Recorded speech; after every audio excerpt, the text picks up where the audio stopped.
Good day, grade 12 learners. Welcome to today's tourism lesson. My name is Evans Maponya. This lesson is brought to you by the Gauteng Department of Education in collaboration with Saibono Discovery Center. Today's topic is on World Heritage Sites. During some time in the year, we had a full lesson on this topic. So we are going to relook at it owing to the kind of performance over the past years.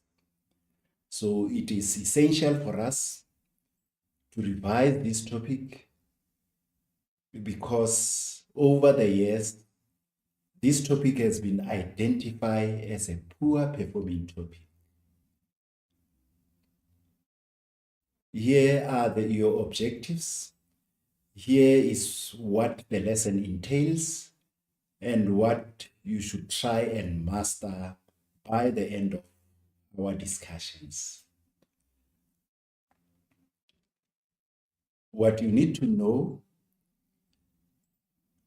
in as far as heritage sites are concerned, or rather the World Heritage Sites are concerned, you need to basically be in a position to give a full description of all World Heritage Sites that are found in South Africa. You also have to know and understand their location on the South African map. You need to also understand how they meet the UNESCO's criteria. You must be able to recognize the logo and know the main function and role of UNESCO regarding the World Heritage Site. And you have to also be in a state to evaluate the status of World Heritage Sites. Now, these are the points that you need to understand after the presentation, after this lesson. Now, let's look where the topic will be assessed. World Heritage Sites will be tested in section C of the final exam paper, and in particular question 5. You'd also find questions on World Heritage Sites in section A of the same final examination paper and question 1. So these are the two sections and the two questions where the topic will be assessed. So the nature of questions that will be asked are based on scenarios, case studies, diagrams, advertisement, etc. The action verbs used since 2014 would include, amongst others, identify, recommend, suggest, discuss, explain, state, and refer to.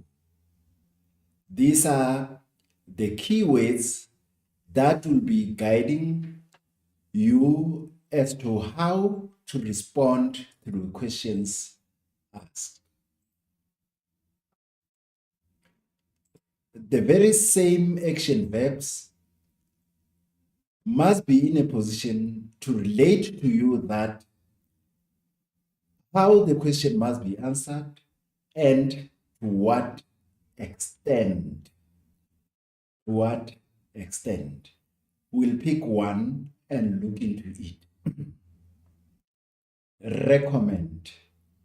With recommend, you are going to give recommendations, or solutions to a problem at hand.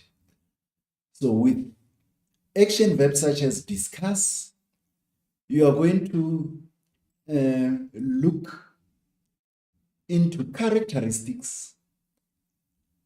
You are going to look into the advantages and disadvantages and weigh them. Give an explanation. That's what is expected of you, and it's important for you to assess this action verb as you approach questions on this section. As we move further, we need to be in a position to explain or define what a World Heritage Site is. So in trying to explain that, we are saying World Heritage Sites refers to places of outstanding universal value and have been awarded international recognition by UNESCO. UNESCO stands for the United Nations Educational, Scientific, and Cultural Organization. So within this organization or sub-committee, which is entailed in the United Nations organization, which is UNO, you would find a subcommittee that deals with heritage, and its role is to recognize areas of universal value, areas that portray some natural beauty. So that is, in short, the responsibility of the World Heritage Committee within the United Nations Education, Scientific, and Cultural Organization, whose acronym would be UNESCO. A World Heritage Site also refers to a special title given to certain places around the world. World Heritage Sites belong to all people of the world, irrespective of the territory in which they are located. So World Heritage Sites knows no boundary. So it belongs to all people of the world. It doesn't mean if it's located in South Africa, it's owned by South Africans alone. So all people of the world take ownership of the World Heritage Site. World Heritage Sites reflect the best example of cultural and natural heritage across the globe, across the world. And they have to meet certain criteria relating to outstanding natural and cultural significance. So there are two elements that makes up a World Heritage Site. They have to be of outstanding value in as far as issues of nature are concerned, or they must reflect some cultural importance, some cultural significance, the way different societies behave and believe. The sites are irreplaceable, so you cannot replace them. Sites are irreplaceable cultural and natural areas of global cultural, natural, or historical important. So the very same elements of culture, the very elements of nature, as well as the history of a particular area are emphasized here to better explain the concept of a World Heritage Site. The special qualities of the place will then be protected for the whole world.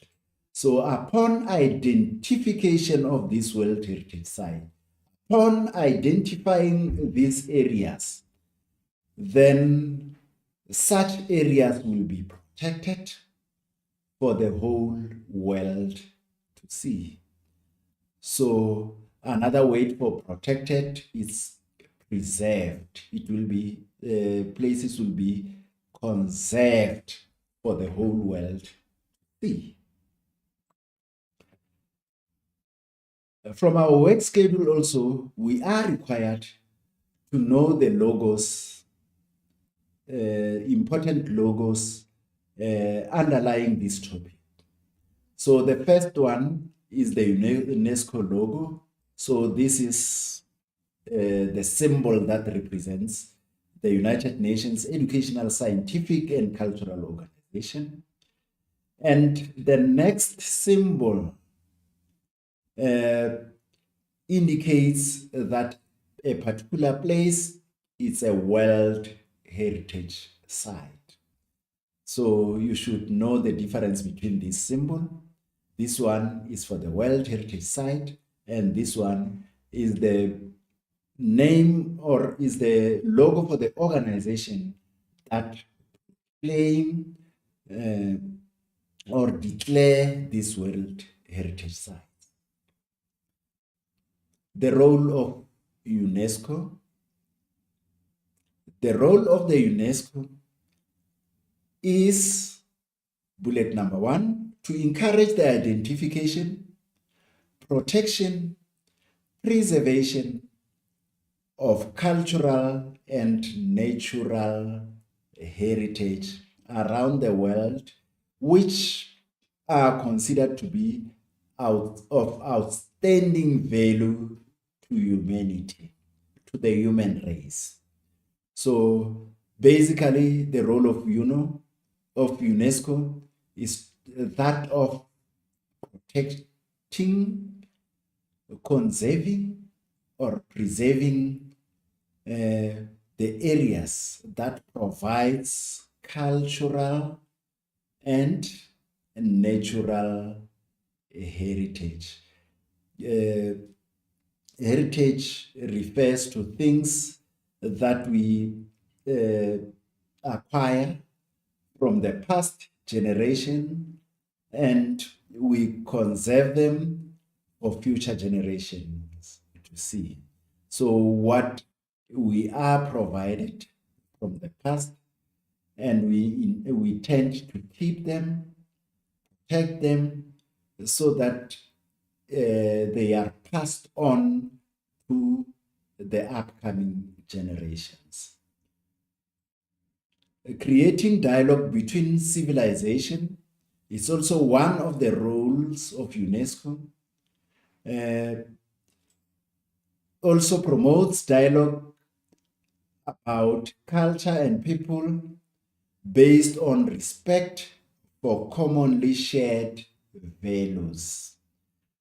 So this dialogue or these engagements that is promoted by UNESCO specifically focus on the different civilization, the different cultures, different people that the world has, and it is also based on respect for the shared values. Those are the role of UNESCO. The type of World Heritage Sites. There are three types of World Heritage Sites. There are three, not more or not less. So it's World Heritage Sites can either be cultural, natural, or mixed. The mixed here refers to heritage sites which have both the natural and the cultural elements in them.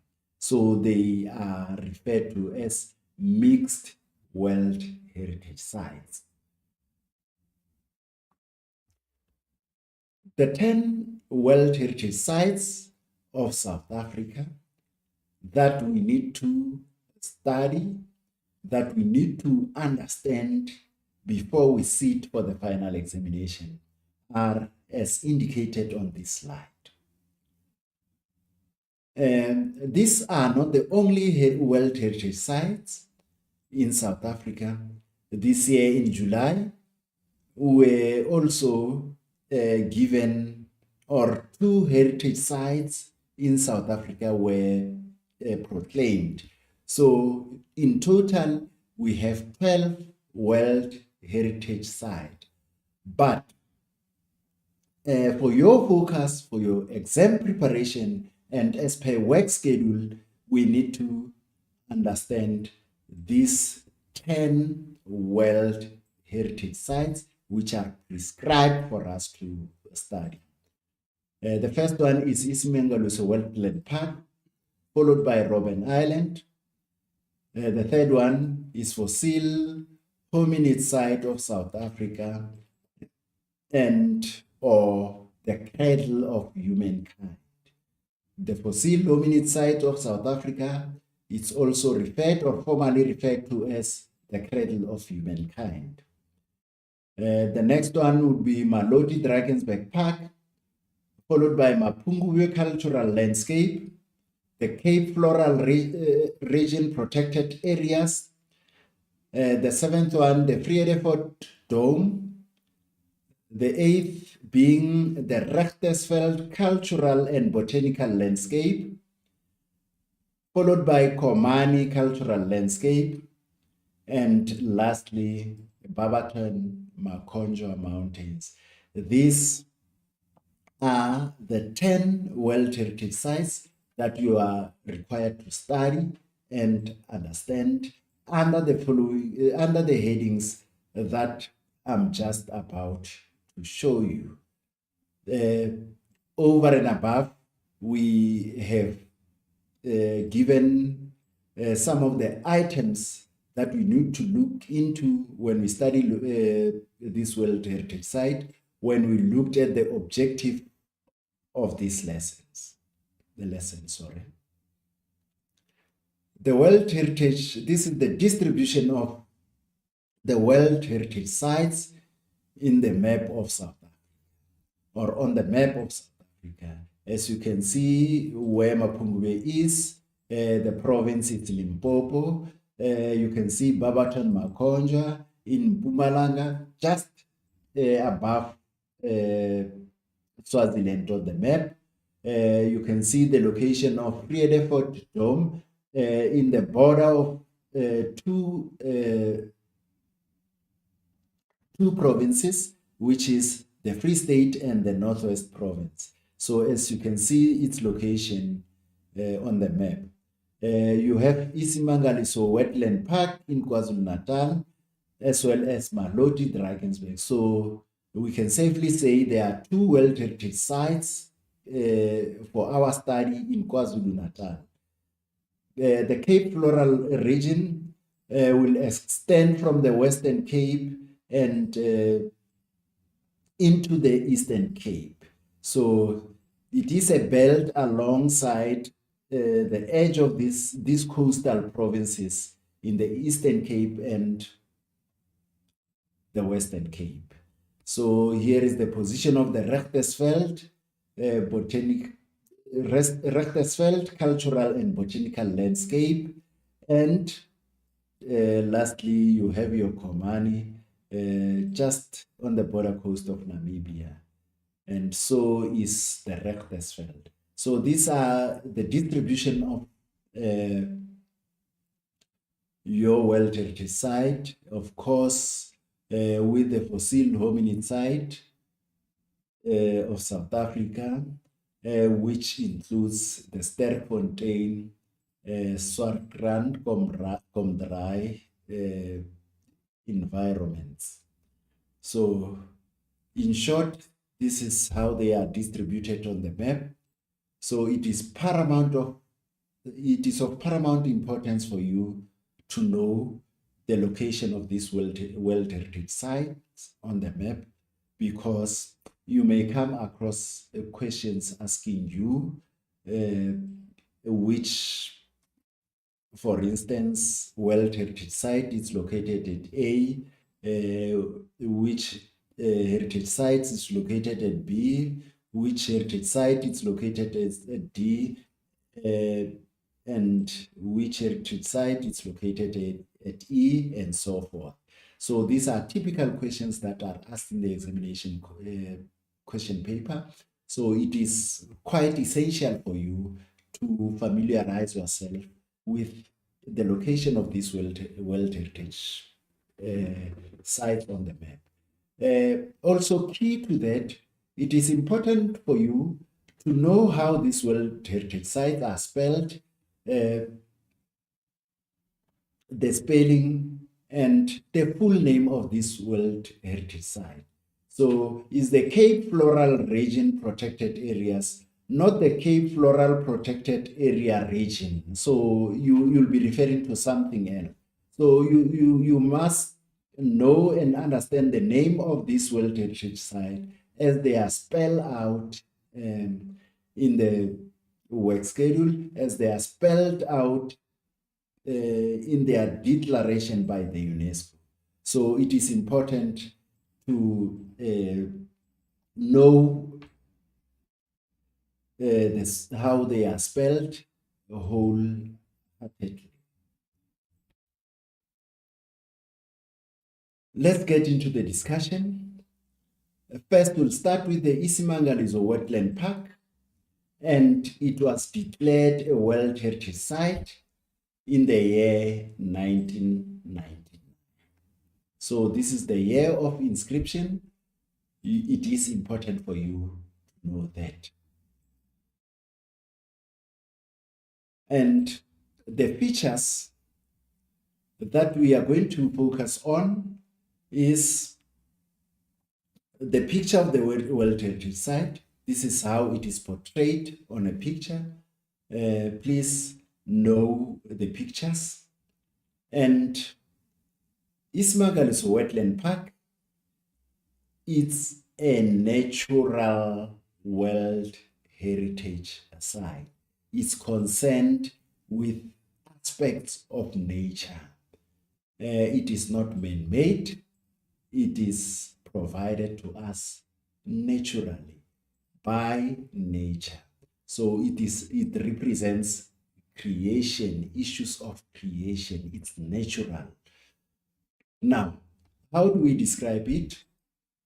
In your description, in short, we can say it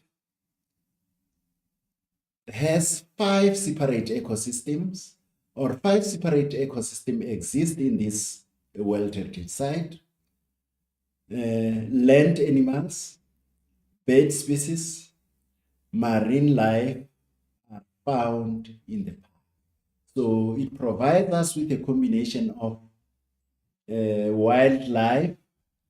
It provides us with birds species, and it also gives us the water life. The word marine here relates to water.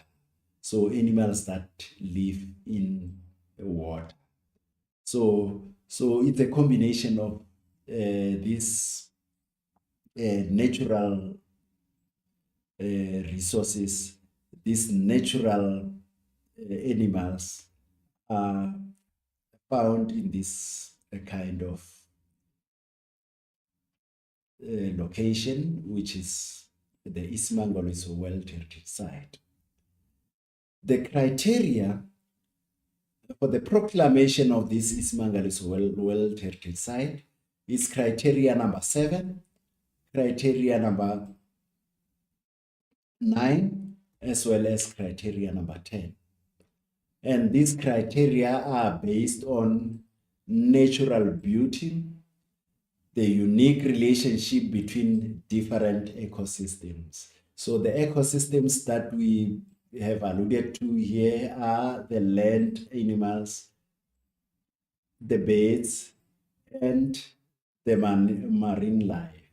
So it is a World Heritage Site where you find the coexistence of different ecosystems. The province in which East Mangoloyiso Wetland Park is located is KwaZulu-Natal. KwaZulu-Natal, it's the province.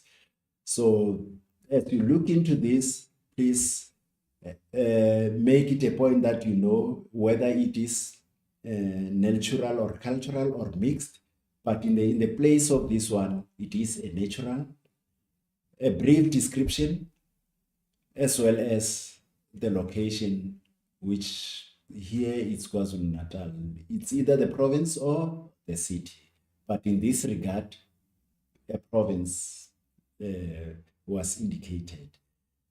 So grade 12 learners, with description, it doesn't end here. This is just but a summary. You'll add more aspects to the description. You'll add more points to the description.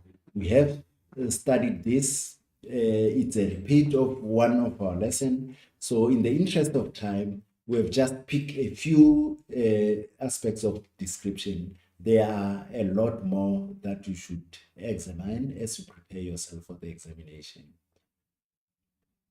The second one is Robben Island. It was proclaimed a World Heritage Site in 1999. So it is a cultural World Heritage Site. The province is the Western Cape. There's an error here. The description and the province were swapped around, but this is the province or the city, which is the Western Cape, and the description is, as you see here, the South Africa's first elected democratic president, Nelson Mandela, was imprisoned for 27 years. And the criteria used for proclaiming this World Heritage Site was criteria number 3, as well as criteria number 6. Example, it also represents an example of a building that illustrates an important moment in mankind's history. The moment that is referred to here is that at some point, Robben Island was used as a hospital for people who are suffering from incurable diseases. So it was at some point used as a hospital.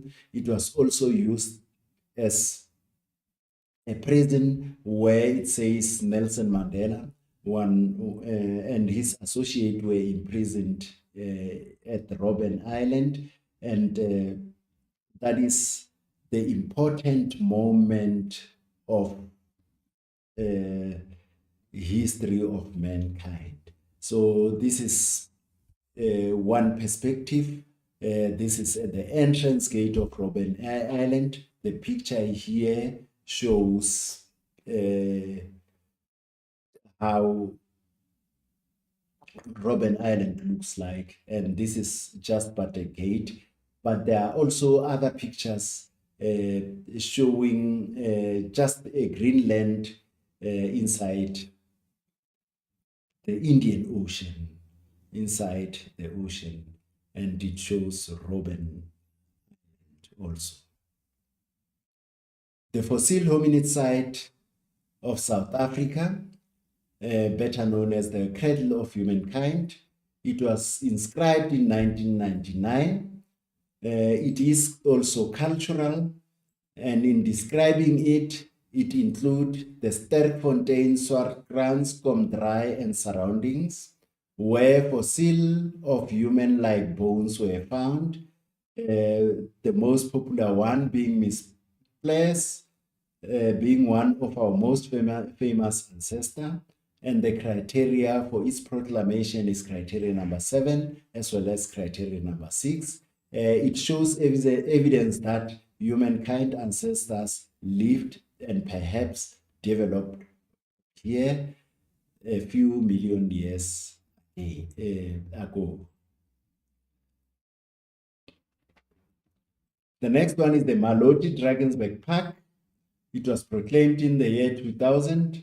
It is a mixed World Heritage Site, meaning that it is a combination of both the natural aspect as well as the cultural aspect of human existence.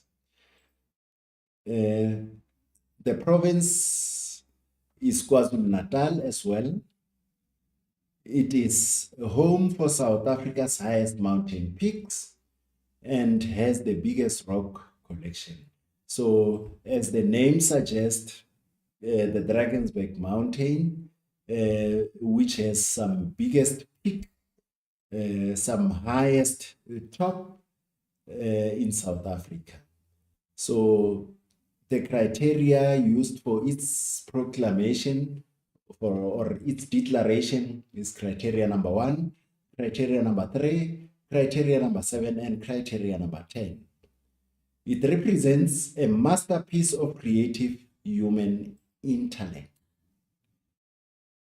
It is a natural habitat for important biological diversity. So you'll find different species of animals, birds, and stuff like that.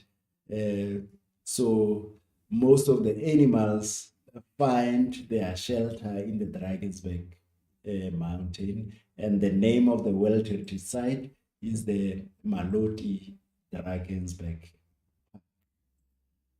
There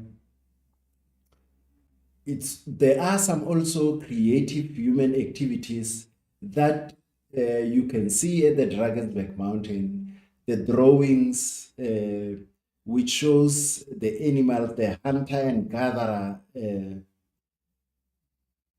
kind of display. So hence they are saying it represents a masterpiece of creative human intellect. So as people who live there involved in their activities, they used to draw on the rocks that you can still see today within the vicinity of the Drakensberg mountain on some of the rocks that are there.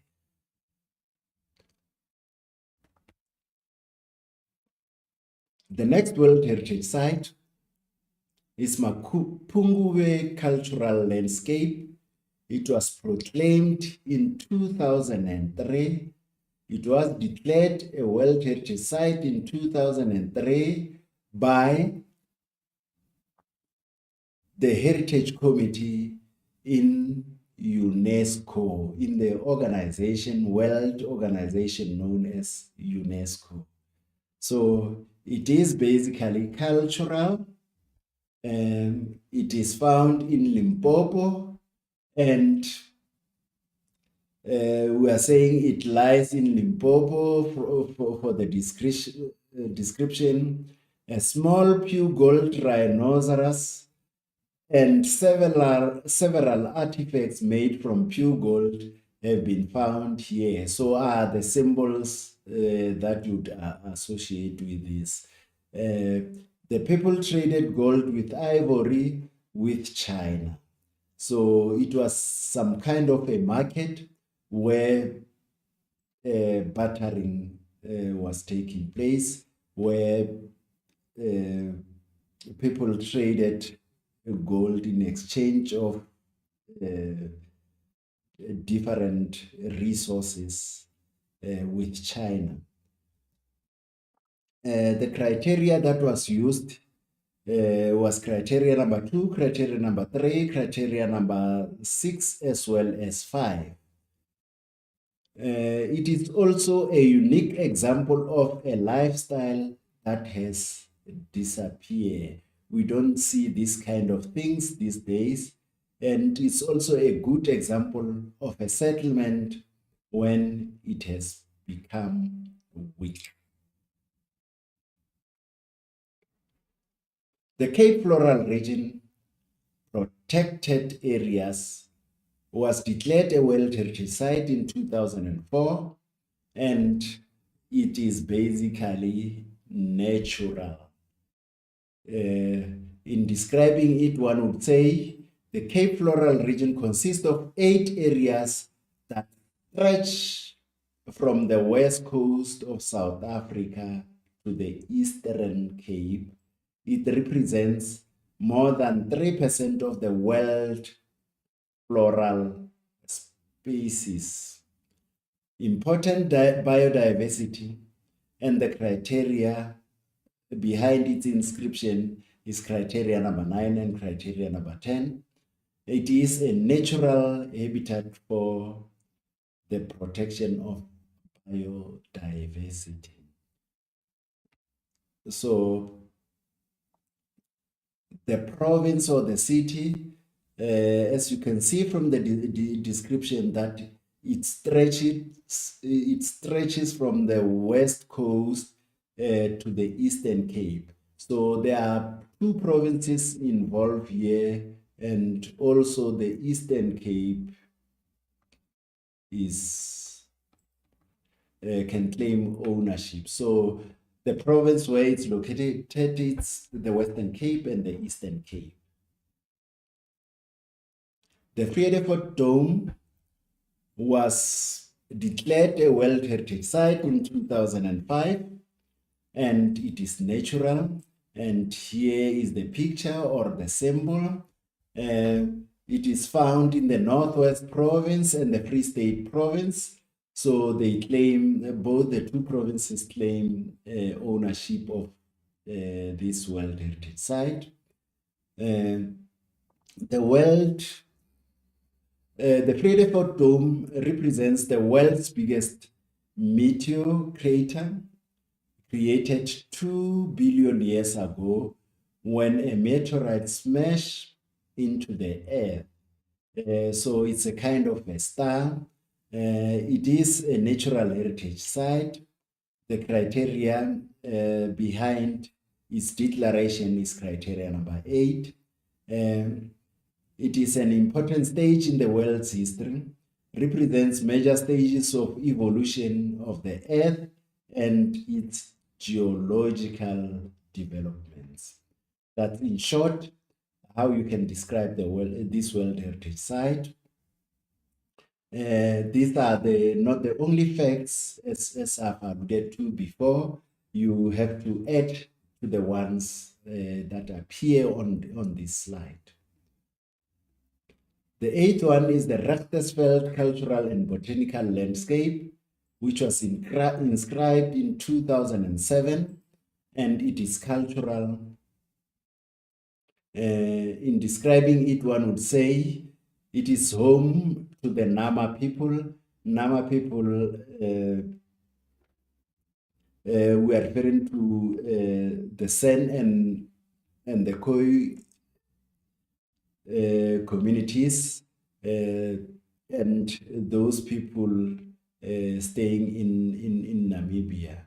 So it is a home to the Nama people and the last of the semi-nomadic people, including the San and the Khoi. The criteria that was used was criteria number 4 and number 5. Example of a landscape of an important moment in the history of mankind. That's what it portrays. This slide provides a perfect example of how human can coexist with nature without destroying it. So how human beings will make use of the natural landscape without causing harm to it. And it is located in the Northern Cape Province, for your information. The 9th World Heritage Site is the Komani World Cultural Landscape, and it was only declared a World Heritage Site in 2017. It is cultural. And as you can see, it portrays the Khoisan people, the Khoisan community, with the kind of activities that they indulge in. The large expanse of sand contains evidence of human occupation from the Stone Age to the present and is associated with the culture of the formerly nomadic Komani San people. The criteria used was criteria number 5 and criteria number 6. The site bears testimony to the way of life that prevail in the region and shape the site over 1,000 years. And the province, the host province would be the Northern Cape. The last one is Barberton Makonjwa Mountains, and it was inscribed in 2018. It is natural, and these are the pictures, some of the pictures that represents the Barberton Makonjwa Mountains World Heritage Site. The Barberton Makonjwa, in describing it, it contains mountains that represent the best preserved succession of volcanic and sedimentary rock dating back to 3.6 to 3.25 billion years, when the first continent were starting to form. The criteria behind its declaration by UNESCO is criteria number 8. And in further describing this World Heritage Site, one would say it is an outstanding example that represents major stages of the Earth's history, including the record of life, significant ongoing geological processes in the development of landforms, or significant geomorphic and physiographic features. So geomorphic and physiographic, here we are referring to geographical features such as mountain, such as valleys, such as rivers. So this is a splendid representation of that process of creation in nature. And the host province in this regard is Mpumalanga. So the Barberton Makonjwa Mountains are located in Mpumalanga. Now, grade 12, we have assessed in brief the 10 World Heritage Sites in South Africa. As I've indicated, with regard to the description, please go back to the drawing board, and on top of these facts that we have spoken about, please add some more. Please try to read more so that you perfect your performance in this section. It may not be a problem forever. With different approaches, with your commitment to it, I think we can do better in this topic. Now, here are your 10. We have discussed them. We have tried to look into each one of them. And one important aspect that you would have noticed here is that it is the only one World Heritage Site out of the 10 that is, or that has both the natural and the cultural aspects combined. And that would be your Maloti Drakensberg World Heritage Site. And the rest are either natural or cultural. So the Maloti Drakensberg is the only one that comprises both the natural and the cultural elements.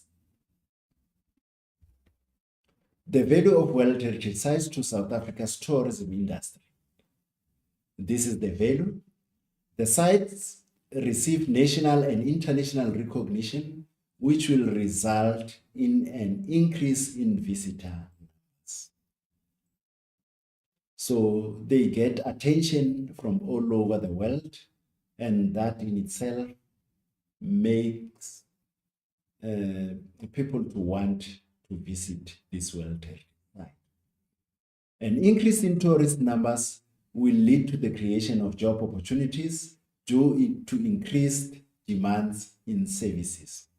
So if a high number of tourists visits this country, wanting to experience this World Heritage Site, that will create job opportunities.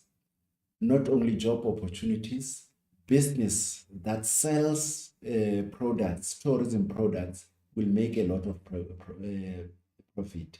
So the demand of services will be high, and that in turn creates a lot of opportunities for the people of South Africa. Tourism will generate income due to a demand for products and services. For example, here you have a demand for accommodation. Obviously, when we have so many visitors in the country, more of them will look for accommodation, some will look for transport. The entry fees that are charged at this World Heritage Site, some will look for food and beverages, food and drinks. And that is, as we move on with the values, one of the value be increased visitor number will set the multiplier effect in motion. The multiplier effect, remember, is that process whereby every sector of the economy benefits. Yeah, we're saying people who look for goods and services in South Africa, after purchasing those goods and services, workers that are employed in those businesses will get salaries, and with their salaries, they'll spend money on other important aspects like fuel. They will build houses, they will pay for school fees. The very same money is further injected in other areas of the economy. There will be a boost in economic activity, lending itself to increased gross domestic product and benefiting all establishments in the area. So one here benefits, and that is one important aspect of the value of World Heritage Sites for South Africa's tourism. Now, we are done with discussions. We have looked into the World Heritage Sites in depth, and now it's time for practice activities and just to familiarize ourselves with what type of questions we need to expect. As I've indicated, it is assessed in section C, and it is your question 5. Now, the first activity, example of activity which is derived from the past question paper, it says, refer to the picture below and answer the questions that follow.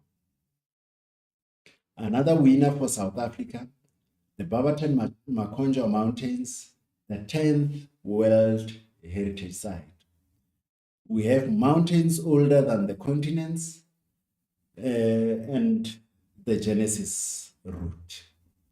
So this is what characterizes the Makonjwa Barberton Mountains, the Barberton Makonjwa Mountain, sorry. Here are your mountains, and here is one of the routes that you will use to explore the beauty of nature, the Barberton Makonjwa Mountains. So we were given that scenario in the form of a picture and some few explanations thereof. Barberton Makonja Mountain activity. 5.1. Identify the province where the 10th World Heritage Site is located. 5.2. Discuss 2 reasons why tourists are encouraged to follow the Genesis Road when visiting Barberton Makonja Mountains World Heritage Site. And let's move on to 5.3. The flash flood in February 2019 caused major road closures between Bad Plus and Barberton. The poor condition of roads due to flooding resulted in a decline in tourism in this province. Explain how the poor condition of roads can negatively impact on visitors' numbers on the Genesis Road. Now let us assess the answers to these questions. The first one, you were asked as to the province where Barberton Makonja mountains are located, and the correct province for 2 marks is Mpumalanga. 5.2, the Genesis route, why tourists are encouraged to use the Genesis route. Here are explanations of why the Genesis route should be a preferred route around the Barberton Makonja Mountain. So the route will take tourists on a journey through an ancient time to geological important sites and viewpoints. Number 2, by following the route, it ensures that tourists visit all relevant sites of significance. So it is only when you use the Genesis route that you will get to see all relevant and important sites along the Barberton Makonja Mountain. Further answers to these questions. The route contains informative interpretation panels. The route can be undertaken at the tourist's own time. The Genesis route consists of an existing established route. The route grants easy access to all sites. The route can be done in 1 day. There are a number of activities along the Genesis route that tourists can engage in.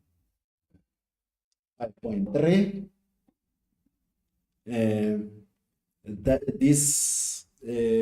the question required to know the importance of roads. The quality of roads, we are told, are of poor condition, and that impacts on tourism activities in the area. So if proper roads are not established, then just forget about tourism. So 5.3, in responding to it, it will hinder the access to the attraction, thus reducing visitors' number. So the poor road condition will reduce the number of people visiting the attraction, because only a certain type of transport will manage to pass across such impassable. Poor condition of roads can make tourists reconsider their decision to return to their attractions.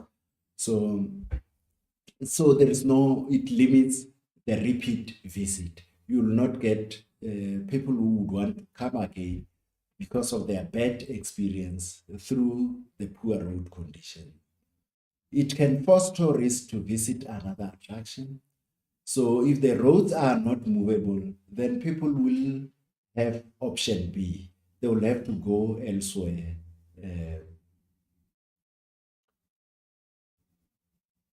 For their holidays. It can force tourists to visit another attraction. I think we have spoken to this. Road closures, repairs can inconvenience tourists. So when roads are being repaired, when roads are being repaired, they can cause high traffic volumes. They can result in inconvenience such as accidents and so on. The poor word of mouth or publicity. So one small thing can ruin other important aspects about a place. The next activity, it says study the following information and answer the questions that follow. Helping or interpreting with nature. The Ismangaliso Wetland Park was listed as one of South Africa's first World Heritage Sites in December 1999 in recognition of a spectacular natural beauty, unique natural value, and biological wealth. As we move further to explain or to look at other facts about this, the World Heritage Site includes lake, natural dams, with Africa's largest estuary, river mouth that flows into the sea. The river mouth has been gradually blocked by sand over the years. This interfered with the natural flow of water and animals between the river lake system and the sea. In January 2021, heavy equipment was used to remove the sand and open up the river mouth. This resulted in local residents, fishermen, and owners of water-based tourism business being excited to revive or restore their operations. However, some environmentalists and scientists were upset about the human intervention. They would have preferred that nature take its course. So this scenario also comes from one of the past papers, just to familiarize you with the style of setting. Name the province in which the Isimangaliso Wetland Park is located. That is your 5.1. 5.2, choose the correct type of World Heritage Site in bracket. Isimangaliso Wetland Park is a natural, cultural, mixed World Heritage Site. 5.3, sand that blocked the river and lake from flowing into the sea was removed in January 2021. Name the organization responsible for World Heritage Sites that might be concerned about the January activities at the Isimangaliso Wetland Park. 5.3.2, explain one reason why the organization named in question 5.3.1 will be concerned with these activities. Now, I just want us to, the other questions are simple and straight forward, but here is the explain question. You have to write full sentences here, and you have to reason out why the organization will be concerned. What is the main concern of this organization? So you need to explain, you need to write a full sentence. This is not a one-word answer. Hence it says explain. The action verb here wants you to explain, to elaborate, and to give examples where necessary. So it is not as easy as other question. It has some high order element to it, which you must be aware of when you go for examination. Now, let's look at the answers. it still proceeds. It says 5.3.3, discuss two ways in which the removal of sand to open up the river mouth will benefit the local tourism industry around Ismangaliso wetland, Ismangaliso wetland parks. And the question here wants you to discuss. You look into the advantages and the disadvantages. What benefits are in there? What are the pros?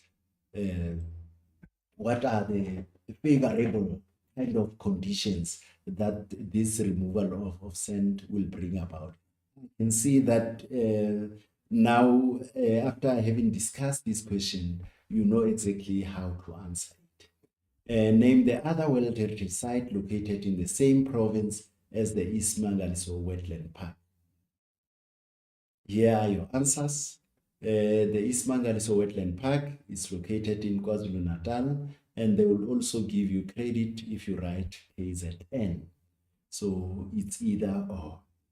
5.2, it is neither a mixed nor a cultural, but a natural World Heritage Site. And the name of organization responsible for this, you either write UNESCO or United Nations Educational, Scientific, and Cultural Organization. But be careful that you write this name in full. It mustn't be United Nations Educational, Scientific, and then you stop there and expect to get marks. So if you write it in full, please make it a point that you use the correct wording as you used in the marking guide. 5.3.2, the status of Ismangaliso Wetland Park as a World Heritage Site could be threatened.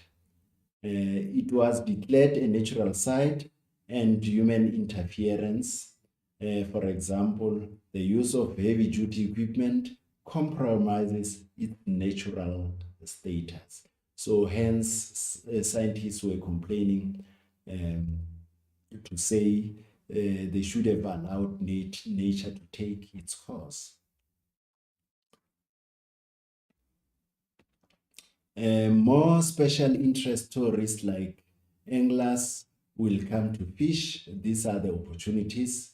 Water-based tourism activities will be able to take place with increased flow of water, marine life and wildlife. Ecotourism will increase. Lodges and accommodation establishment will receive more visitors, and it will promote scientific research and training as well as environmental awareness. These are the benefits that comes with the unblocking of the river mouth. And question 5.4, the Maloti Drakensberg Park or Ukahlamba Drakensberg Park. So both the two names apply to the same park. So grade 12 learners, I want us to take a 2 minutes break. And when we get back, we'll continue with activities and how to get to respond to them. Shall we take a 2 minutes break and we'll come back soon.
Welcome back, grade 12 learners.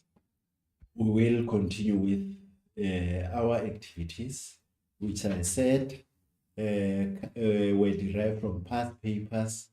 And as you can see, we are trying to help you get used to the style of setting.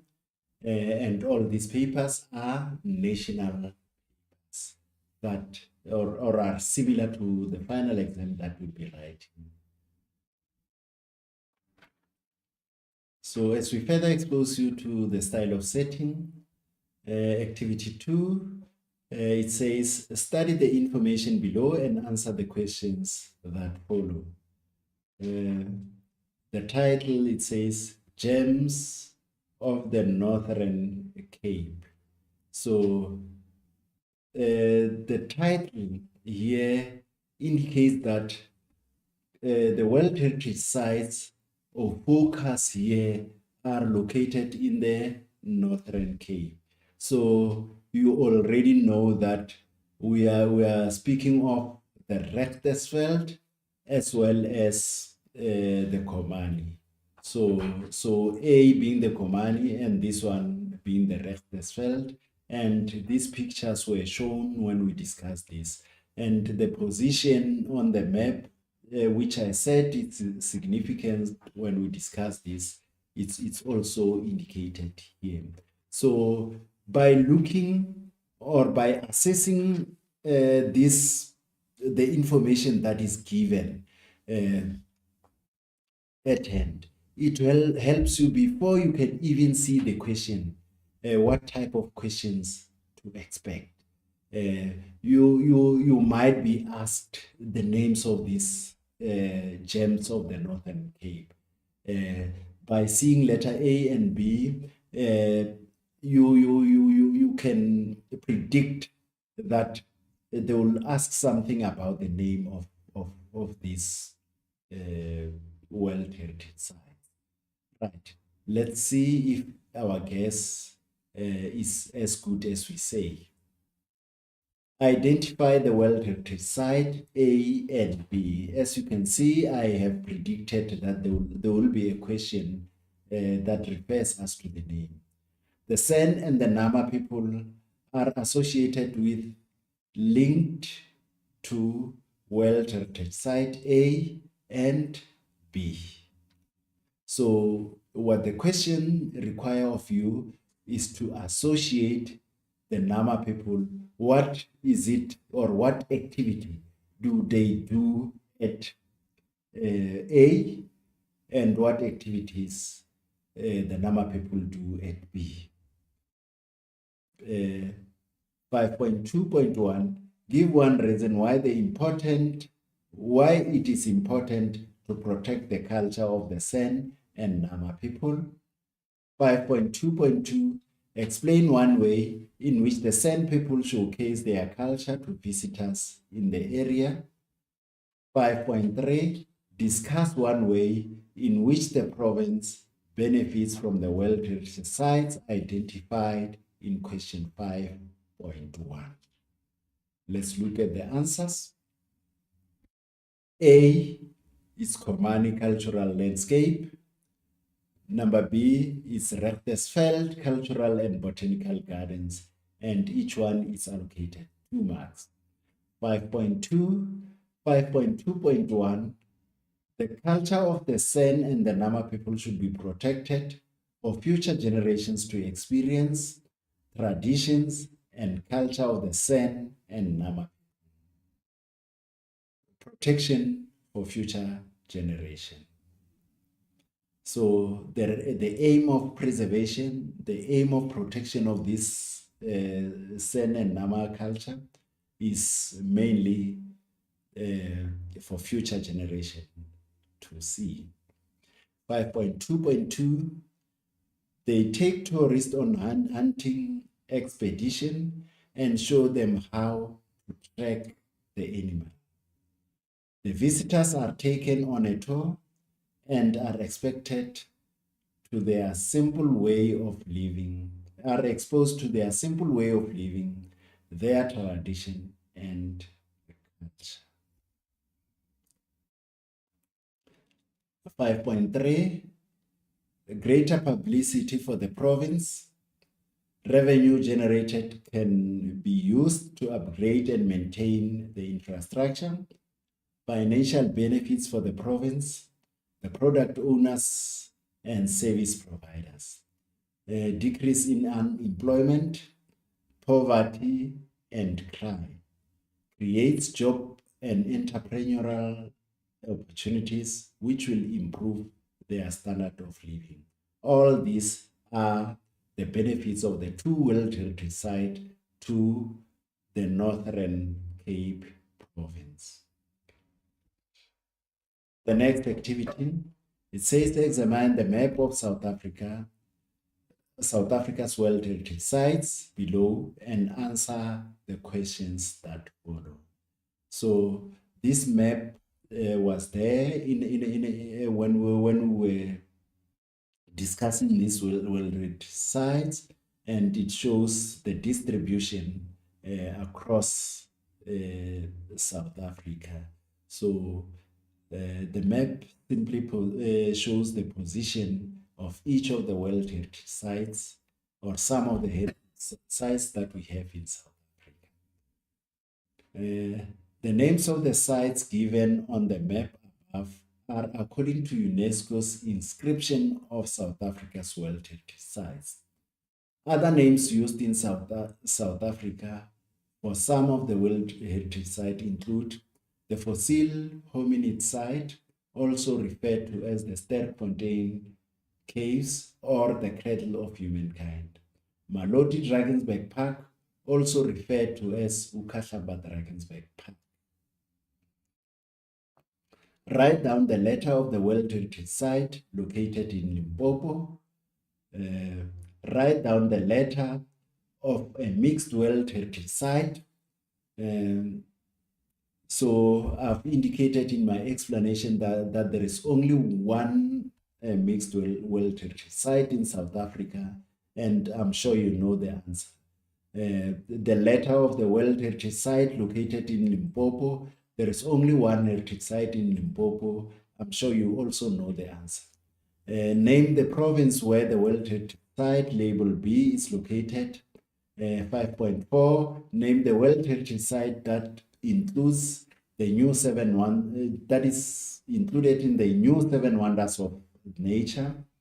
5.5, give one reason why the Rechtersveld Cultural and Botanical Landscape was declared a World Heritage Site.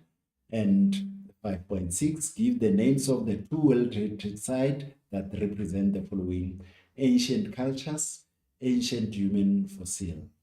5.7, explain the difference between Simangaliso wetland parks and the Cape Floral region with regard to diversity. Diversity means referring to difference that we find in the species that are found there. Difference in terms of animals and plants that are found within these two areas. The responses 5.1, it's A, that is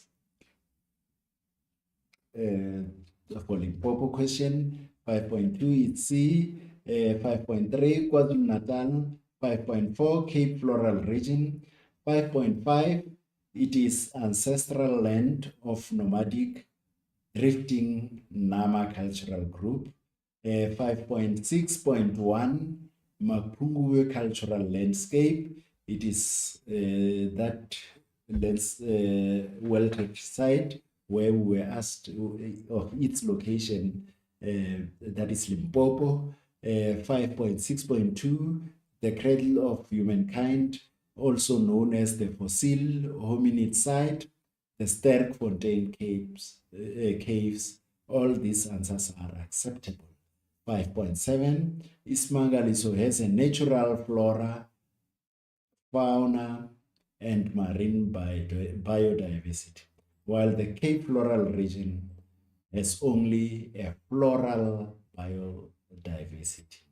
So this one, Ismangaliso, has a combination of three, that is the flora, which refers to plants or flowers, and the fauna, which refers to animals, and the sea biodiversity, different species that are found in the ocean, while the Cape Floral has only the floral biodiversity. Whereas this one has three biodiversities, this one has one biodiversity, which only emphasize on the flowers. So it's 2 marks for the explanation of one and another 2 marks for the next World Heritage Site. The next activity, read information below and answer the questions that follow. The scenario, it's about the Komani cultural landscape. The Komani cultural landscape is being declared a World Heritage Site. Show acknowledgement by UNESCO of the universal value and importance of this site as a living heritage. The Komani and other San tribe are unique in that they descend directly from an ancient group of people that existed in Southern Africa many thousands of years ago. The Komani San had a nomadic, constantly moving around culture and live off the land. They use plants and medicinal purposes and for ritual. Few of the tribe members still practice their traditional hunter-gatherer lifestyle. The Komani San are skilled trackers using traps, spears, bows and arrows coated with a snake venom that is poison or poisonous plants when hunting. Many of the Komani San also earn an income from tourism by selling their traditional jewelry and artifacts to tourists. Give the name of the province where the World Heritage Site in this article is located.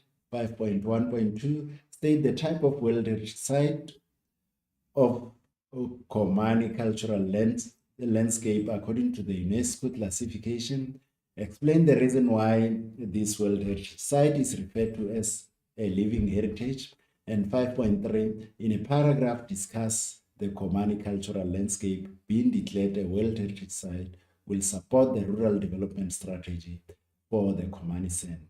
Your paragraph must include the following: improved quality of life, cultural pride and sustainability, infrastructure and infrastructural accessibility.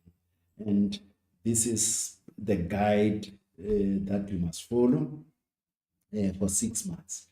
And the last mark will be awarded for a paragraph format containing complete, well-constructed sentences without bullet and number. So please follow the instructions as indicated here, that you'll get 1 mark for paragraph format that is complete and with well-constructed sentences. The province where Komani is found is the Northern Cape, and it is a cultural heritage site. As its name indicates, the Komani San tribe are still living in this area, and they still practice some of their ancient and cultural traditions. 5.3, with regard to the paragraph on improved quality of life, one would say increasing tourism will lead to increase in revenue, and therefore they can spend money on basic necessities to improve their quality of life. With the Komani cultural landscape becoming the World Heritage Site, it will increase a number of tourists visiting this area, which will mean increase in revenue, increase in money for the people. The word revenue refers to the money. Increased revenue will alleviate poverty in this rural part of South Africa and improve their quality of life. And lastly, job creation. As we look into the aspect of cultural pride and sustainability, one would say, due to traditional practices that come from ancient culture still being practiced today, they will protect their cultural practices. their culture and the World Heritage status so that they will now protect and take pride of their culture. They will manage the site sustainably as well as their cultural practices, as it is an attraction that is earning them an income and bringing tourists to this rural part of South Africa.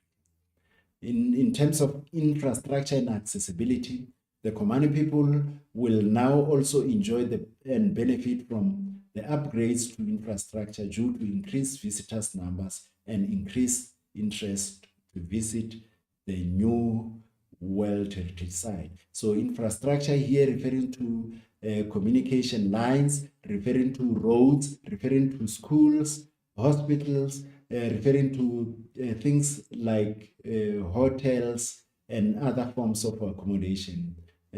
So the Komani people will benefit out of that, such developments.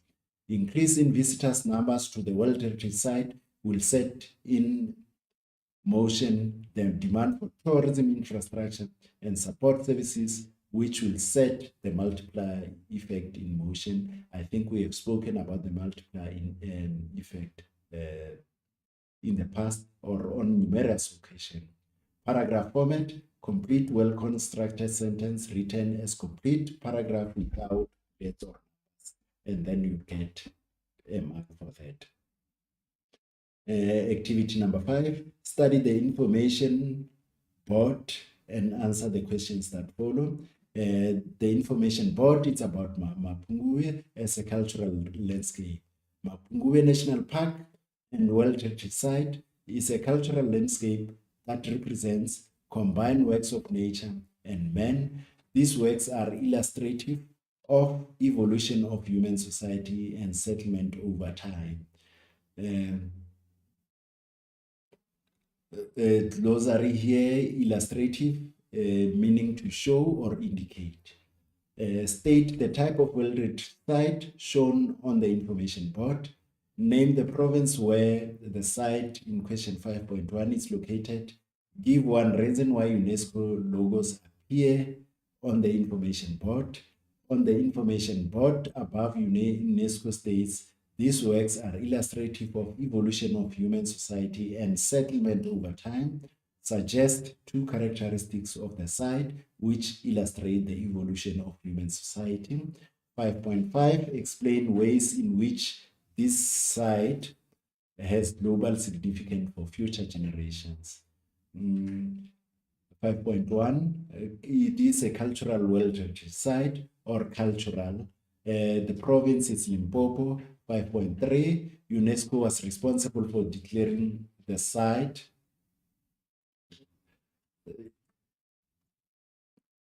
It is inscribed as a World Heritage Site by UNESCO. UNESCO is controlling body of this site. UNESCO can be contacted with regard to the site. UNESCO gives the site status and credibility. These are your responses. 5.4, evidence of an early human settlement in the form of the kingdom, including palaces, was discovered. An advanced early civilization with evidence of Iron Age tools and artifacts showing economic prosperity, evidence of trading as economic activity. And 5.5, the future generation will earn income from tourist guiding or other economic activities at Mapungubwe cultural landscape. It traces the history of human development from Iron Age to present age, enabling the future generation to reflect on the past and prepare for the future. It can be used as a resource for scientific study by future generation and development skills. On that note, we have come to an end of our revision lesson, and I wish you all the best of luck for the final examination. I hope you will improve on this topic. You'll do your utmost best in this topic. All the best. Good luck.